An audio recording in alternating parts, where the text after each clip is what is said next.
नमस्कार दोस्तों, माँ भारती हिंदी मंच यूट्यूब चैनल पे आपका हार्दिक स्वागत और अभिनंदन। साथियों, आपको पता चल ही गया होगा कि एचटेट के जो अभ्यर्थी हैं उनके लिए खुशखबरी ये है कि कल पंकज जी अग्रवाल को हरियाणा विद्यालय शिक्षा बोर्ड भिवानी का जो है वो चेयरमैन का कार्यभार सौंपा गया और ऐसे कयास लगाए जा रहे हैं कि जल्द ही आपका एग्ज़ाम होने वाला है। दिसंबर में शायद आपका एग्ज़ाम हो जाएगा। तो आपकी तैयारी जो है ज़ोर शोर से अब चलनी चाहिए। कुछ एक अभ्यर्थियों ने जो है ना थोड़ी सी उसमें ढिलाई बरती थी, लेकिन अब अपनी तैयारी को एक पैनी धार लगानी शुरू कर दें, क्योंकि कुछ ही दिन बचे हैं। और इसी के संदर्भ में उसी तैयारी को पुष्ट करने के लिए आज आपके सामने एक यूपी बोर्ड का जो है टीचर्स का पेपर मेरे पास है। उसमें जो हिंदी का पार्ट आया था उसको हल करेंगे। सोचा करवा दूं, क्योंकि टेट कोई भी टीचर्स का पेपर है, व्याकरण के प्रश्न तो वही आते हैं। कोई भी कंपटीशन एग्ज़ाम हो, ग्रामर तो वही होती है, कोई अलग से नहीं होती कि जो है ना स्टेट में स्पेशल होती है, रीट में स्पेशल होती है। नहीं, जो ग्रामर के प्रश्न होते हैं वो सभी में सेम होते हैं और सभी में कारगर होते हैं। तो देखो, हल करते हैं इसको। पहला इसमें दे रखा है कि निम्नलिखित प्रत्येक प्रश्न में एक शब्द के 4 विलोम शब्द दिए गए हैं, सही विलोम शब्द का चयन कीजिए। तो इसमें देखो, विलोम शब्द ढूंढते हैं। अंतर का पूछ रखा है इसने, अंतर्य, अंतिम, बराबर, समानता। तो अंतर का मतलब होता है डिफरेंस, डिफरेंस होता है इसमें। तो इसका हो जाएगा समानता, बराबरी। अंतर्य नहीं होगा, अंतिम नहीं होगा, बराबर भी नहीं होगा। समानता मतलब बराबर मात्रा में जो होता है। अगला देखिए, अंतिम का विलोम प्रथम, प्रारंभ, आदि, इति। तो इसका प्रथम हो जाएगा प्रथम। अंतिम अंतिम होता है लास्ट, और इसका प्रथम हो जाएगा। प्रारंभ तो शुरू करना होता है। आदि, इति ये भी नहीं होगा। आदि का हो जाएगा अंत, इति का हो जाएगा अथ। ये संस्कृत का है, इति और अथ। तो इसका ऑप्शन नंबर ए हो जाएगा। नेक्स्ट देखिए, अंतरंग, अंतरंग, सबरंग, बहुरंग, बहिरंग और बाह्य। तो इसका बहिरंग हो जाएगा, बहिरंग। कई बार पूछा गया है ये भी, अंतरंग। तो इसका विलोम पद क्या हो जाएगा, बहिरंग। निम्नलिखित प्रश्नों में से शुद्ध वर्तनी विकल्प का चयन कीजिए। तो इसमें संसारिक, संसारिक मात्रा बड़ी होगी इसमें, सांसरिक और सांसारिक।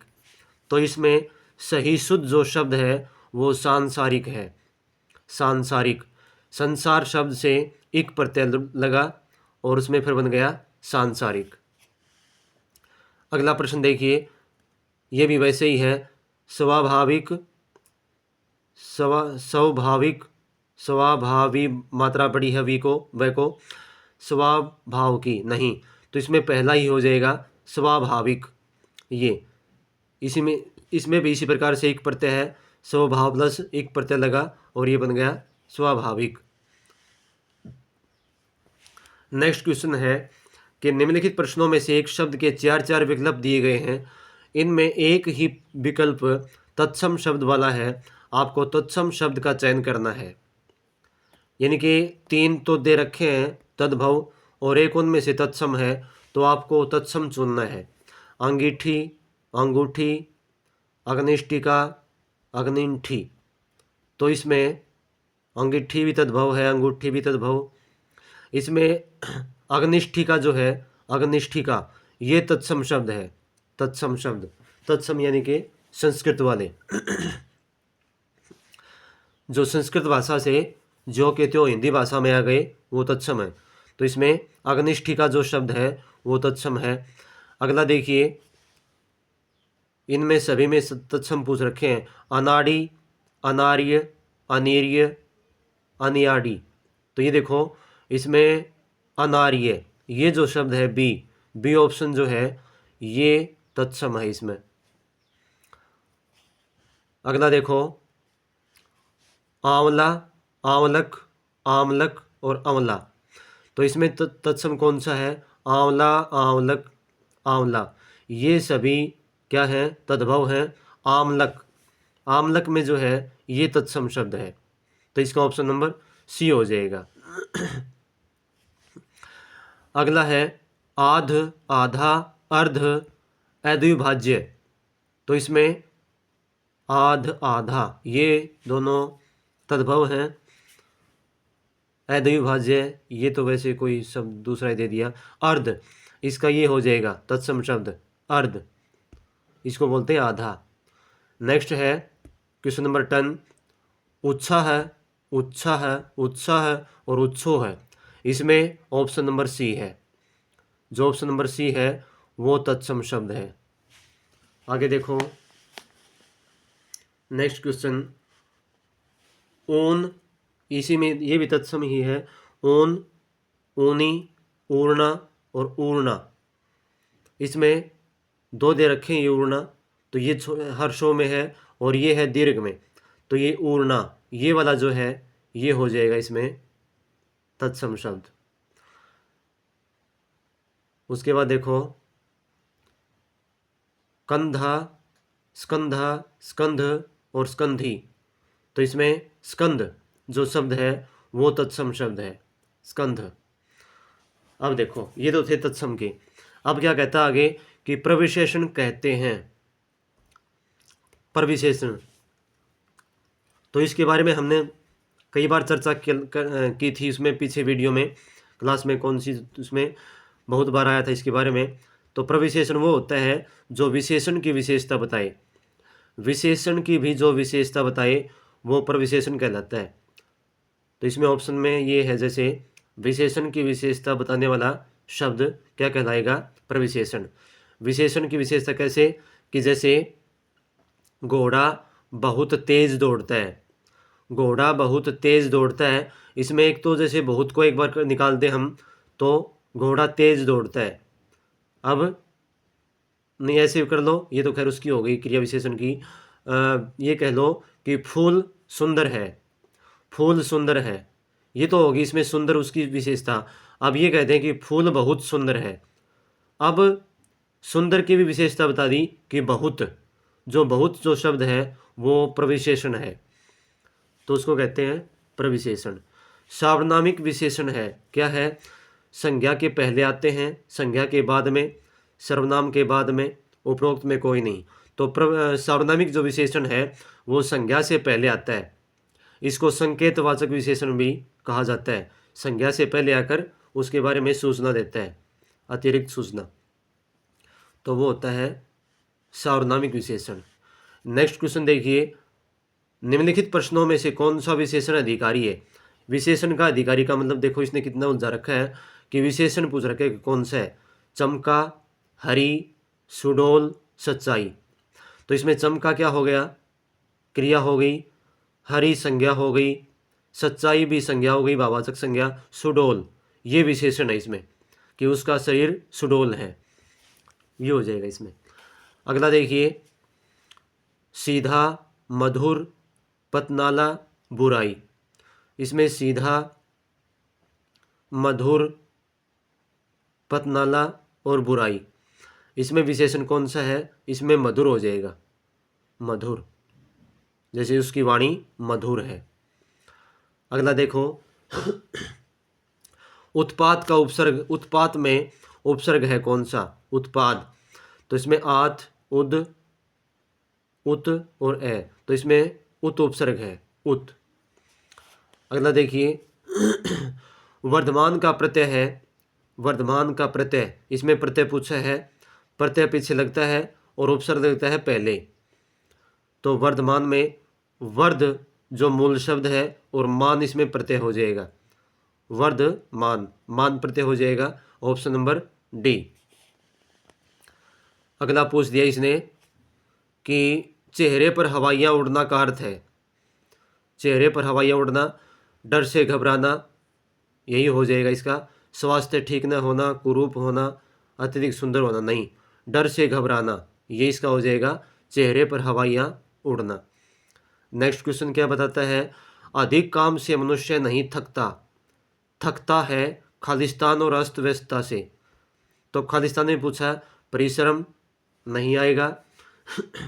आलस्य देखते हैं, अनन्य मनसकता, अनन्य मनसकता ये आ जाएगा इसमें।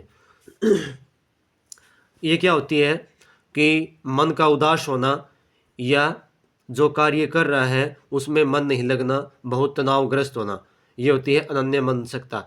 अनन्य का मतलब दूसरी जगह, मनसकता मन वाला, उदास मन वाला भी कह सकते हैं इसको, तनावग्रस्त भी कह सकते हैं। तो ये हो जाएगा इसमें। अगला प्रश्न देखो, अगला प्रश्न क्या है।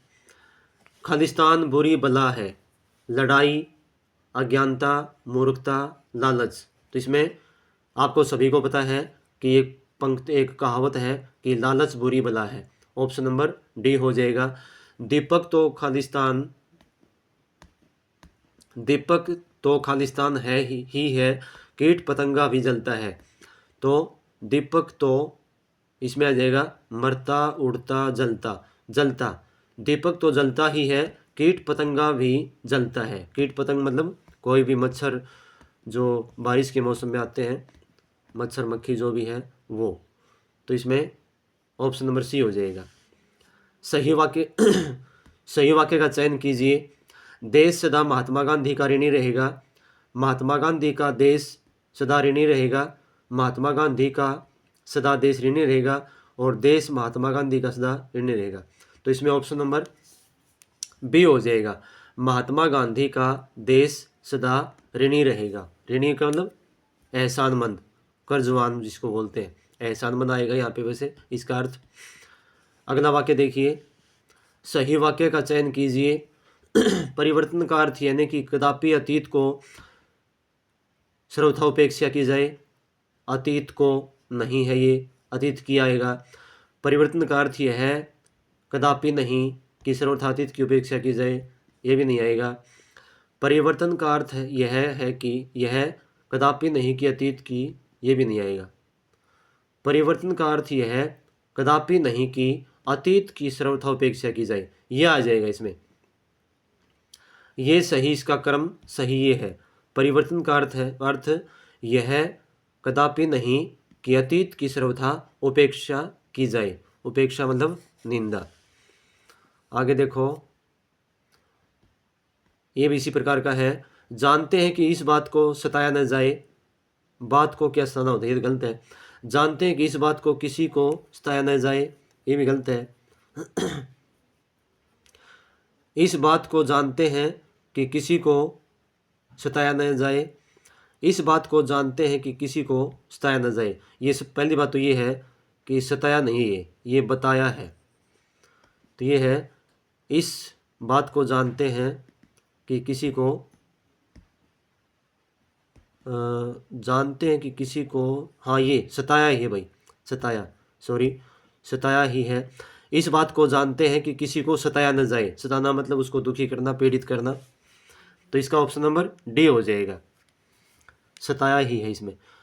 अगला देखिए, लुटिया डुबोना से तात्पर्य है, तात्पर्य क्या है लुटिया डुबोना का, सभी को ही पता है, काम बर्बाद करना, खो देना, नहाना, ऋण लेना। तो इसका ऑप्शन नंबर ए सही हो जाएगा, काम बर्बाद करना। ये वाला कहते हैं कि लुटिया डुबो दी उसने, तो काम बर्बाद करना, सही वक्त पे जो है लुटिया डुबोना, काम बर्बाद करना, काम बिगाड़ना, काम बिगाड़ना भी हो सकता है यहाँ पे। निम्नलिखित मुहावरे का सही अर्थ चुनिए। छक्के छुड़ाना, आसान सा ये तो, नाराज करना, हरा देना, दुखी कर देना और क्रोध करना। तो ये ऑप्शन नंबर इसका बी हो जाएगा। क्या ऑप्शन नंबर बी क्या हो जाएगा इसका, हरा देना। अगला देखो, अगला प्रश्न है इसमें, इंग्लिश के हैं तो ये देखो, हाँ। निम्नलिखित में से कौन सा तत्सम शब्द है। तत्सम तद्भव पे थोड़ा ज़्यादा फोकस कर रखा है इस पेपर में। तो देखो इसमें क्या है, आम्र, आँख, आंसू और ईंट। तो इसमें आम्र जो शब्द है वो तत्सम शब्द है। आम्र, आँख का ये तद्भव है, आंसू तद्भव है। इनका तत्सम क्या होगा? आँख का हो जाएगा अक्षी, आंसू का हो जाएगा अश्रु, ईंट का हो जाएगा इष्टिका। तो इसका ऑप्शन नंबर ए हो जाएगा। अगला देखिए, निम्नलिखित में से शुद्ध वर्तनी कौन सी है?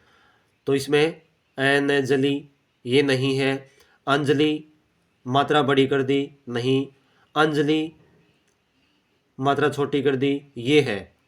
आगे क्या है? अजली ये नहीं है, ये अजली है, ये अंजलि है भाई, अंजलि। ली छोटी आती है इसमें, ये ध्यान रखना। अगला देखो कि महर्षि शब्द में संधि कौन सी है? महर्षि कई बार पूछा गया है, तो इसमें गुण संधि है। महर्षि गुण संधि रहेगी इसमें, यण संधि नहीं है, आदि नहीं है, और वृद्धि भी नहीं है, ये हो जाएगा। इसमें इसका नियम क्या है कि ए आ के बाद कोई यदि री हो तो किस में बन जाएगा? वो अर बन जाएगा, उसमें अर बन जाएगा। आगे देखो, और इसकी संधि विच्छेद होगी महा प्लस ऋषि, महा प्लस ऋषि हो जाएगा इसका संधि विच्छेद, और गुण संधि रहेगी। माता पिता शब्द में कौन सा समास है? माता पिता ये तो आसान सभी जानते हो, द्विगु नहीं होगा, द्वंद्व हो जाएगा इसमें, माता और पिता। द्वंद्व समास में दोनों पदों की प्रधानता रहती है, कर्मधारय नहीं होगा, बहुब्री नहीं होगा। कर्मधारय समास में विशेष्य विशेषण और उपमेय उपमान का बोध होता है। बहुब्री समास में दोनों में से कोई पद प्रधान नहीं होता, बल्कि किसी का बोध होता है, उसका अर्थ जो है किसी और का बोध करवाता है। दाम लगाना मुहावरे का अर्थ क्या है? तो मूल्य आंकना, पूरी कीमत देना, लागत मात्रा देना, मोल भाव करना। तो इसमें मूल्य आंकना हो जाएगा इसका, मूल्य आंकना। दाम, दाम ये एक शायद कौन से शासकों में, शायद ये मुगल साम्राज्य में की करेंसी होती थी, ध्यान तो नहीं है, बाकी थोड़ा सा ध्यान आ रहा है मुझे। दाम जो करेंसी थी वो शायद मुगल वंश में से संबंधित थी ये दाम, कन्फर्म तो नहीं है भाई, गलत भी हो सकता है। तो इसका मतलब मूल्यांकना होता है। रिक्त स्थान की पूर्ति कीजिए। ताजमहल खालिस्तान एक अद्भुत नमूना है। शिल्पकला, स्थापत्य कला, चित्रकला, मूर्तिकला। तो इसमें स्थापत्य कला हो जाएगा। इसमें स्थापत्य कला का मतलब होती है कि भवन निर्माण से संबंधित जो भी कोई होता है उसमें वो आएगी स्थापत्य कला में। शिल्पकला तो चट्टानों से की जो उसकी चट्टान को तराशना इस प्रकार से, और चित्रकला मूर्तिकला ये होएगी।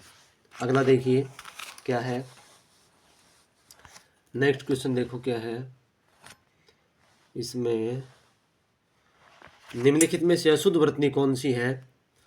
अशुद्ध वर्तनी पूछा इसने, तो श्याम, सम्मान, सुसमृद्ध, स्थिवर।